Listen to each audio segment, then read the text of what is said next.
It's just Blake and Madeline. Lead me on. Maybe. I'm going to develop a voice one of these days. And I might come out with a song, a worship song. Yeah? Yeah. I might be the only listener, but that's fine.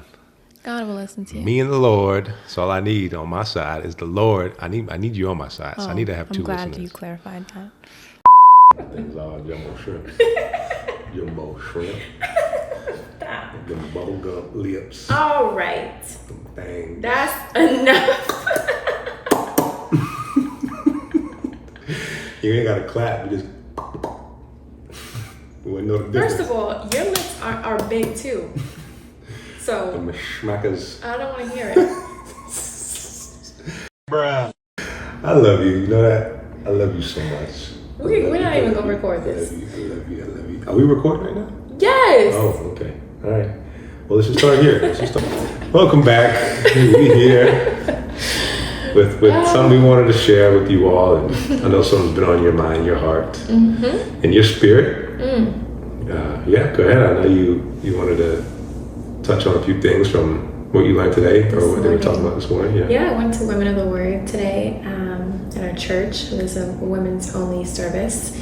And they touched on a lot of really good points, but something that stuck with me was protecting your gates and protecting your mind, protecting your heart, protecting what you see and what you consume and what you listen to, the people that you hang around. So I just wanted to talk about the ways that we have protected ourselves in our marriage from external forces that a lot of people don't think that they control, but that they do control, you know, and how it's really helped our marriage. And this can apply to if you're married, if you're single, just protecting yourself from all the external forces that are going to try to deceive you, corrupt you, think of yourself a certain way when that's not how God intended you to think. So, yeah. Yeah. Now, the first thing that we think of, right, is what? Social media.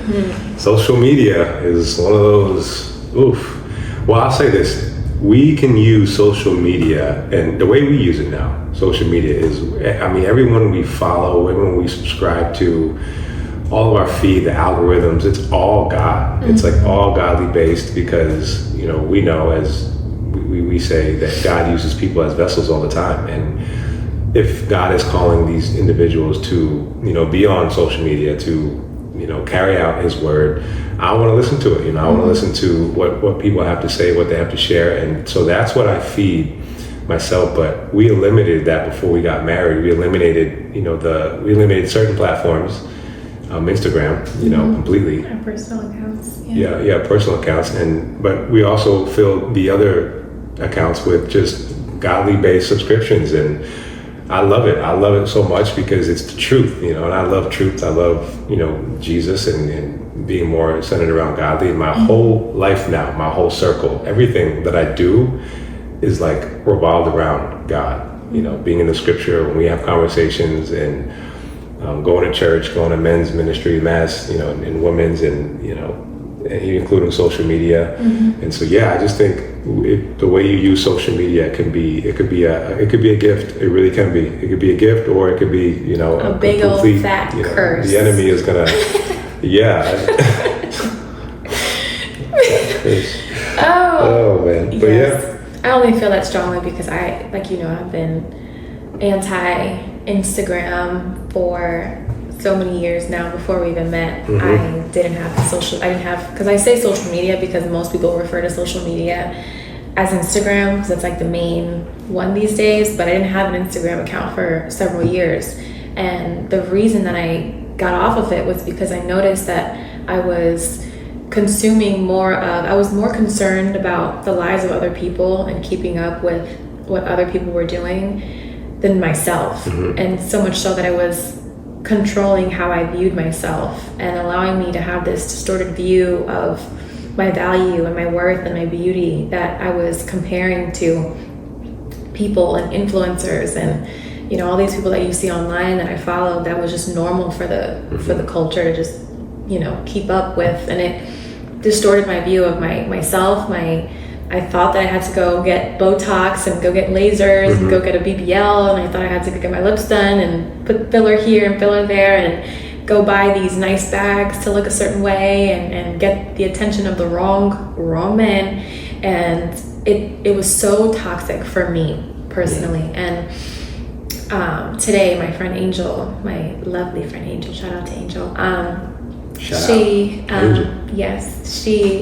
told me, she was like, you know what, the best advice that you have given me was your testimony about not being just a little man, not being on social media.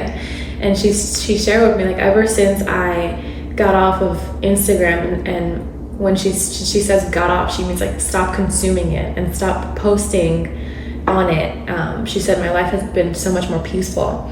And I think if you sit back and, like I did, I sat back and thought to myself, had some self-reflection, like, why am I really posting? What am I trying to gain by posting? And for me, it was like seeking attention, seeking validation, seeking approval from, people to keep up with this image. So I was really glad to hear that, my 2 cents really helped her life, because when you when you get sound out the noise, you get the noise out of your life, and especially through social media, which is so prevalent these days, it makes such a big difference. And I speak, and I just want to clarify based off like what you said, I speak on having like accounts such as like Facebook or Instagram that is, full of people that you probably shouldn't be hanging around, people that people that you've, like, random people in the street that you just gave your Instagram to, just like, because I think Instagram and again, I know you feel a little differently about this than me, but Instagram, I think, and Facebook are more personal,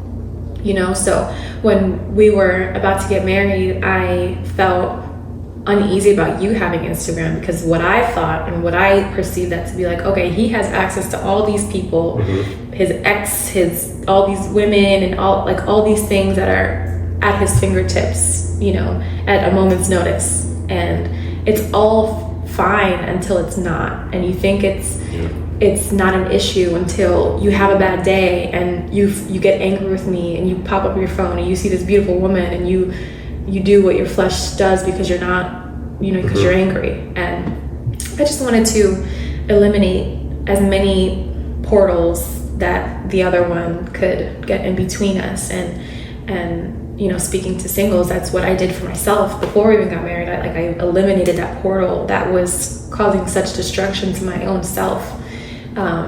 So just something to be very aware of, and it all depends on what's on your feed, and if it's godly things, like you said, it's great. Yeah, you can't live the same life when you become married. You can't, you cannot, or if you want to be married, you can't do the same things and expect the marriage to just be all good and all great. You have to have an open mind and accept that certain things have to go. They have to go, whether that be people, whether that be social media, whether that be friends, whether that be family, whether that be, anything. I mean, you have to be willing to let all of those things go, because there's nothing more important now than you protecting your marriage. And I understood that, and I accepted it. And, because again, I was looking at it differently. Not that I didn't want to do it, I just didn't view it the way that you were speaking on. And now looking back, it was the best thing. It was the best thing to get rid of, Instagram.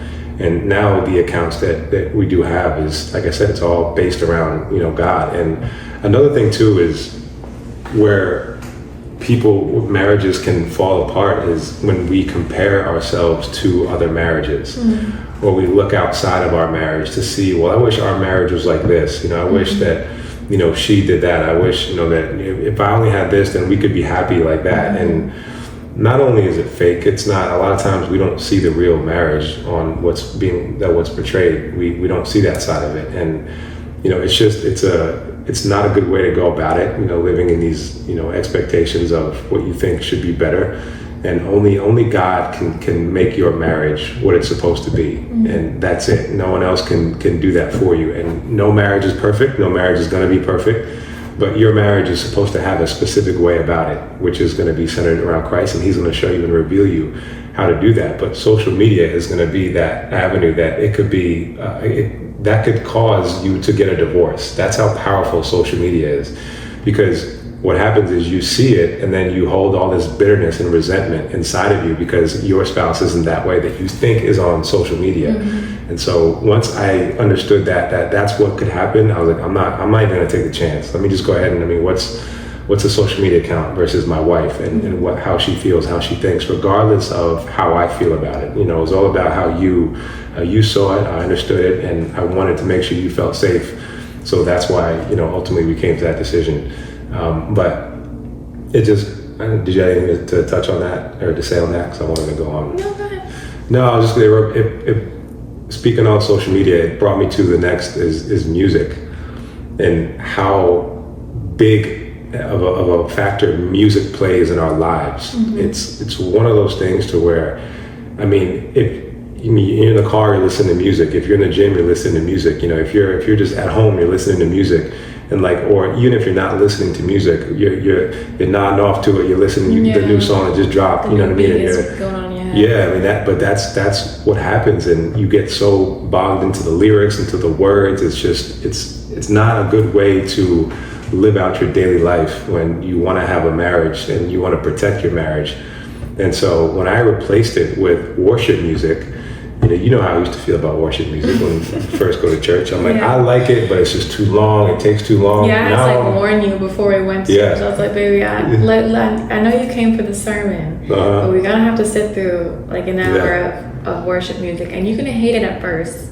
Because at first I was like, all right, this is a little too much, but you're gonna come to love it, and now we be up in there dancing and praising. For my birthday, they play a song that you told them to play for me because I love it so much, you know, and I just have such an appreciation now for worship music. I blast it, it's all in my head, and what I've noticed is anytime, because my mind is so much filled with godly words and wisdom and scriptures and worship music, Now I know it's such a clear as day when the enemy tries to put something in there. I'm like, where'd that come from? I'm like, that ain't, nice try. Go ahead and, you know, find someone else or go somewhere else. Yeah. And because it's always filled with worship. But if you're filling it with garbage and a bunch of... Sounds like you're saying worship. Worship? Do I have an accent? Worship.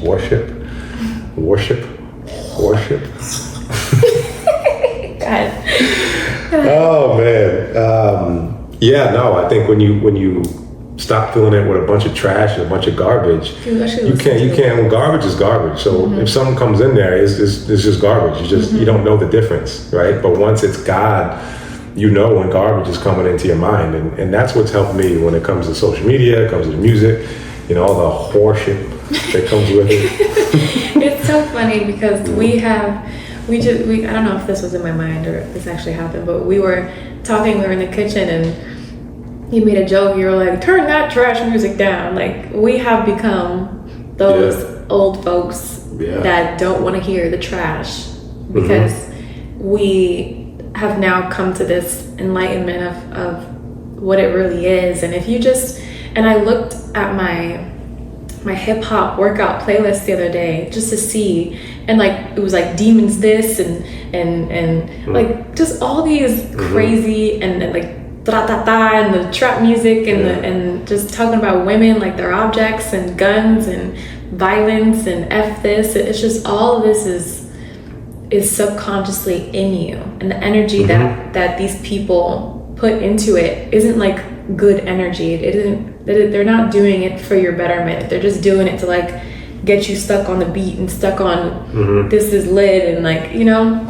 and it's made such a big difference. And as you were speaking, I thought about, because you had said something along the lines of, you know, you knew that there was going to be some sort of like warfare externally. And for me, there was a lot of things that I didn't realize were going to be considered warfare, especially when it came to people in my life. And like I never thought there was anything wrong with going on a girls trip. Like, they're just girls. I just meet my friends and let's just go hang out, and there's nothing wrong with it. Like, let me go do me. Oh my goodness. That's a whole nother conversation. But, you know, things like that where you're surrounded by people that, even if you guys are all married, like, why would you not want to be with your spouse, you know? But that's a whole nother conversation. But even, you know, within your family, within your close friends, like, if they're not supportive of marriage, if they're not supportive, not even supportive, but respectful, they don't need to be cheering you on, but they at the very least need to be respectful that you are now a new person. It is not just Blake, it is not just Madeline, it's Madeline and Blake, and they need to mourn the person that you were in a metaphorical sense, because it's no longer just you. You can't go about them like the way that you went about them when they were single and it was just them. So just being aware of how people respond to you growing into better places in your life. And that speaks to both single people and people in relationships. Like, if you are trying to walk closer to God and there are people that are not supportive of you, not respectful of you, and even, you know, more surface level than that, if they are just not people of God, that is only going to make it even harder for you to walk with Him. And if you're surrounded by people that are all single, they just want to go out and get girls and find guys and go to a bar and do all these things, it's not going to bring you closer to your marriage. It's not going to be helpful to your marriage. It's not going to be, you know, producing the fruit that you want to produce, especially when you're in marriage. And people, I don't think, and again, including myself, I didn't think it was such a bad thing, you know, because I thought there were two separate, like, entities. Like, okay, I have my friends and I have my marriage, but everything is one when you're married. And I don't want to keep rambling. No, you're fine. I think if you think about the first person you run to when something, just tickle my hand. The first person you run to when something goes south in your marriage, first of all, it should be God. That should be the first person. But, like, if you think about who you run to, and think about that person in your life, not so much what they mean to you, but who they are as an individual, regardless of what they mean to you, right? And, like, are they married? Have they been divorced? What are their values? What are their morals? You know, do they respect the marriage? Because the first person you run to, they should always be for the marriage. Regardless of who's right and who's wrong, they should always be for the marriage, because we all know that God hates divorce. And if they're not for the marriage to begin with, don't run to them. It doesn't matter how much they mean to you and all the memories you have with them. It's okay to cut people off if they're not for the marriage or for you, whether that be friends, family, or whoever. And that's why guarding your heart, guarding your marriage, and guarding and setting boundaries on your marriage, I think it starts there, because the first person that you run to, they give you some sort of, you know, bad whatever, even if you don't think it's right or even disagree with it, it still was fed into your mind, and now you're going to hold on to that in some way, shape, or form throughout your marriage. So I just encourage, I know for us, I mean, it's like we're very careful with who we speak to and who we allow, you know, into our marriage and what we're going through. And because it really makes a huge difference. And like you said, friends, family, it doesn't matter who it is. I think if they're not for your marriage, then sorry, but you can't be in my life anymore, because my life now is with my wife, and it's centered around God. So that's just the way it has to be, you know, at that point. So I just think for us, when we guard everything that we know we need to guard in every avenue of what we see, where we go, you know, we're just very careful of what we're actually doing, because we know the enemy is coming. We know that we have a target on our back, and so we just have to be more careful with who we let into our marriage, and who we speak to, and what we listen and what we watch. Yeah. I love you. All right. Well, I love you. Thank you guys for tuning in. Yeah, we appreciate it. Until next time, peace, love, praise Jesus. Cool. Yeah. Peace.